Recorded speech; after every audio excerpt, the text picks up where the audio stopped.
एबे एबे सरकार बड़ घोषणा बढ़िया भत्ता टंका 3000 टंका केते तारिख में मिल केबे मिल वीडियो को संपूर्ण देखंतु।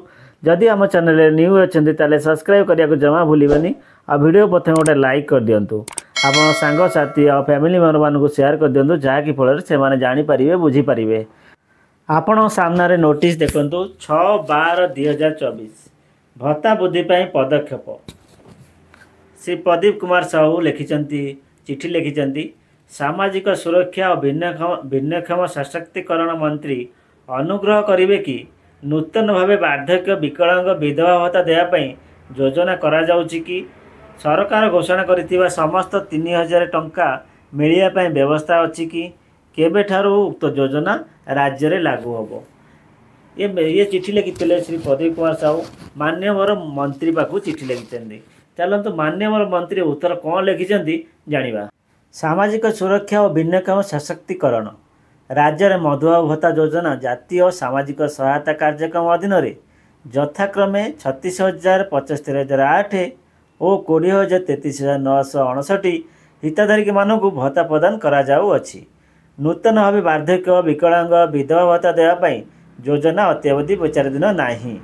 सरकार उभय मधुबाबू भत्ता योजना और जातीय सामाजिक सहायता कार्यक्रम अधीन 80 वर्ष व चतुर्थ वयस्क और 80% ऊर्ध्व भिन्नक मानक मासिक भत्ता राशि को 3500 टंका वृद्धि करने निमंते विचार करुचंती। ये चिठी टी पुराणा 7/3/2025 चिठी लिखिते श्री पद्मलोचन पंडा।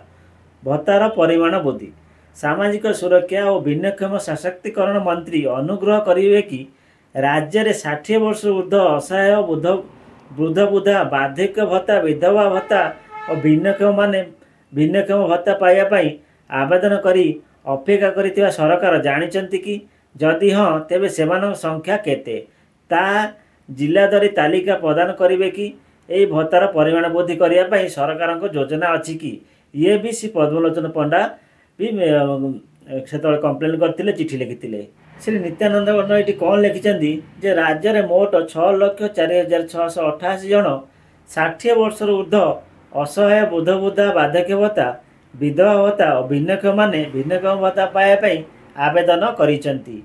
एही आवेदनकारी मानकर एक जिलादरी तालिका परिशिष्ट रे प्रदान करागला।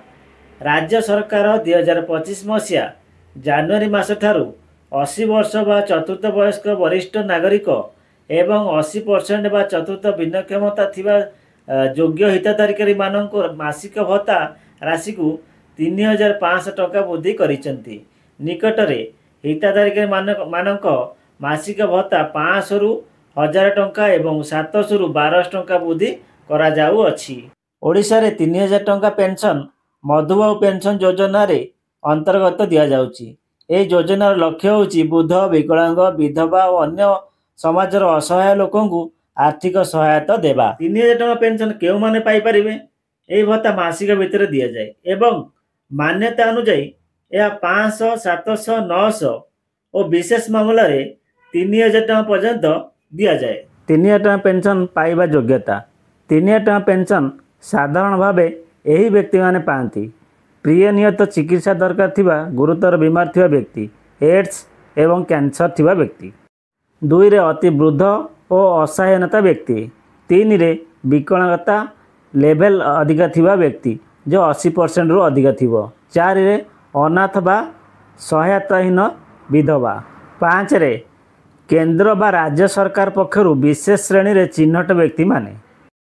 ओडिशा रे भत्ता टंका 3,000 केबे मिलियो बोली अनेक लोक जानिबा को चाहुचंती। एही भत्ता संभवतः मधुबाबू पेंशन किंबा नुआ बाचनावली रे अंश भाव वर्तमानर स्थिति एबे पर्यंत 3,000 टंका भत्ता संपूर्ण रूपे आरंभ होई नाही। निम्नलिखित तथ्य उपलब्ध। यह भत्ता बीजेपी द्वारा चुनाव पूर्व घोषित होता वृद्ध विकलांग और निर्जन महिला यह एक चुनाव घोषणा थिले मध्य एबे पर्यंत राज्य सरकार ये योजना केबे आरंभ करियो बोली स्पष्ट तारीख घोषणा करना।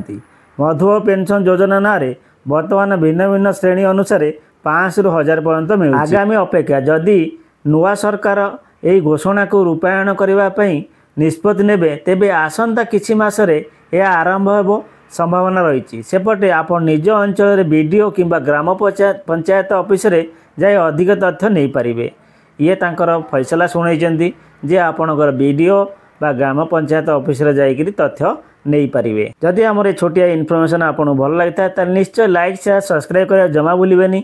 हाँ और हाँ पाखे थी बेल आइकन जरूर क्लिक करूँ जहाँकि फल प्रथम वीडियो प्रथम नोटिफिकेशन आपण पारे पहुँची आप फ्रेंड सर्कल और फैमिली मेंबर मानू शेयर कर दिंतु जहाँकि फल से पाखे पहुँची वीडियो। तो रोची जय जगन्नाथ।